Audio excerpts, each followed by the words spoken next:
The holidays mean to me, they mean that I can spend time with family. I get to take a break from things that I'm focusing on. I get to focus on Christ. I get to focus on our children and the love that we see with them and that we really get to feel within our community. Just for me, holiday and holiday time is just family. And one thing I learned from the cancer journey, it's just the simple things in life that mean the most to them. It was memories that you make. That's what means the most. They don't want anything big. They just want to be with their family and be alive. If I had one wish, of course, it would be that Emily was still with us and alive. I'm selfish and I want to keep her here. When we were at the cancer parties and you talk to children, the one thing that they wish for was to not have cancer. Yeah, my wish as well would be that no child would ever have to deal with the pain and suffering that goes along with cancer and its treatments. The Max Gift Foundation, its primary purpose and our goal is to help families, families who have been affected by cancer. Again, it's not just about the child, although the child definitely becomes the focal point. It's also about supporting the families as they go through what is just a horrendous experience for most folks. Giving them an opportunity to come and meet other people who look like them, who are like them, who are going through something similar to them is one of the most important aspects of what Max Gift tries to do. Max Gift was founded several years ago by my father. He himself was a cancer survivor. When I say survivor, I mean 3 different types of cancer that he went through over the course of 25 years. So more than anyone else, he really understood what it meant to struggle with cancer, how it impacts not just you physically, but emotionally, spiritually, financially. And he's decided that he wanted to do something about it. I'm Raquel, and I'm a childhood cancer survivor.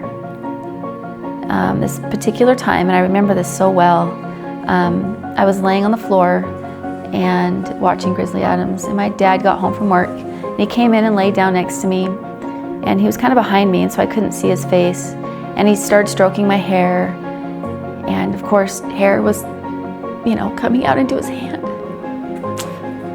And I remember, because he was so sweet, and I remember how much I could feel his love for me. And I turned around to look at him, and he just had tears rolling down his face. So life before cancer for us, our family was quite young. We just had 3 little tiny kids, and life was a lot of fun. I always had everything planned, and I knew what I was going to do, and I was just one of those people that I had a routine and a plan, and our kids were young, and I think our oldest was in 1st grade, and Emily had just started kindergarten. And things changed, and now we didn't have a plan. We had to live moment to moment, and you took things as they come.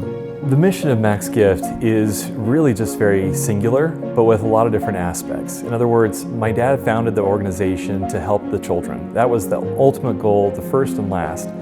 But over time, the focus hasn't ever shifted, but we've found that there are other ways that we can help. The ability for people to come in and talk to other family members, parents, commiserating with other parents. My dad used to say that nobody really understands what you're going through. Even if they've gone through something similar, it's your own experience. And that is absolutely true. But at the same time, the opportunity for people to be able to talk about their experiences, what they are going through, those hospital visits and those difficult times. We have an opportunity during the main event that we have where parents can come in the night before. They get to pick out toys for their kids that go under the tree from Santa, just kind of those secret presents that come from Santa Claus. But we also want that opportunity for them to talk. We have a dinner, we let them speak to each other, we let them talk about their experiences. I think one of the hardest things for me weren't necessarily the treatments, but when I was a little girl, I was in 1st grade, and this was my first time going, and when I went, I wore a scarf to school so that my bald head was covered. And at recess, the older kids would come and pull it off and make fun of me. And that was always really hard for me, because I couldn't understand. But what I didn't understand was that they didn't understand. And One morning I went to my teacher and I said, "Can I talk to the class before school starts?" And she said, "Sure." And so I did. I stood up there and I took off my scarf and I said, "This is what I look like and this is why." For Lori and I as parents, it was really helpful for us to be able to meet with other parents that were going through the same thing.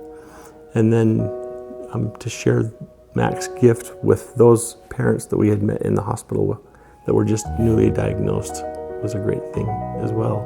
And at Christmas time, it seems like there's a lot of stress on trying to get presents, and there's just a lot of things going on. And it was a time when our kids they were aware that the party was coming up and they looked forward to it. And so it took a lot of stress off of us as parents to know that we had a place that we could go.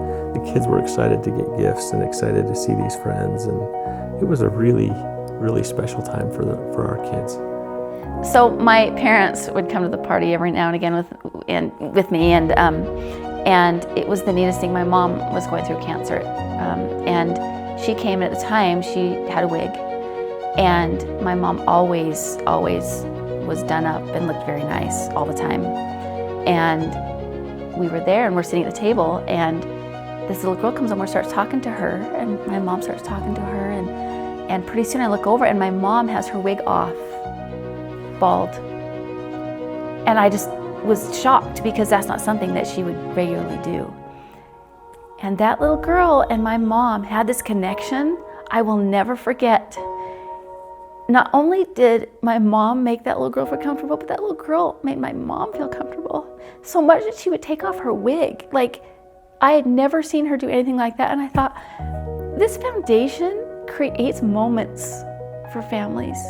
My father's legacy and his vision of helping those children, having the singular focus on the children around the holidays and throughout the year, it's really continued on now. We're very fortunate, those of us, again, who work with the foundation, to be able to share and promulgate that vision.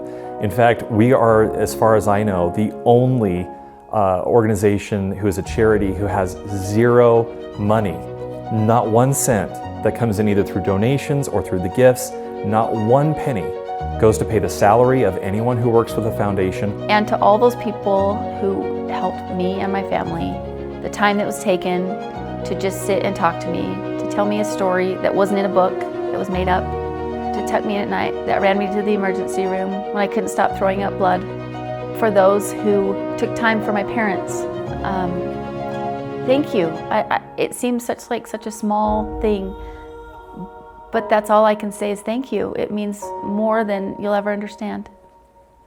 And thank you for creating an environment where Emily could make friends and feel that she had a place that she could go to. It was her own place that she could be at. Thank you for all the beautiful memories. Thank you for allowing me to be able to talk with other moms and create those foundations and those memories and that help. And thank you for letting Emily be the hero to her brothers and sisters.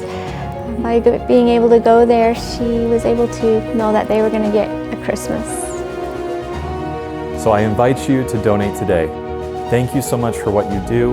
We couldn't have Mac's Gift without the volunteers and the donations that we receive. So thank you.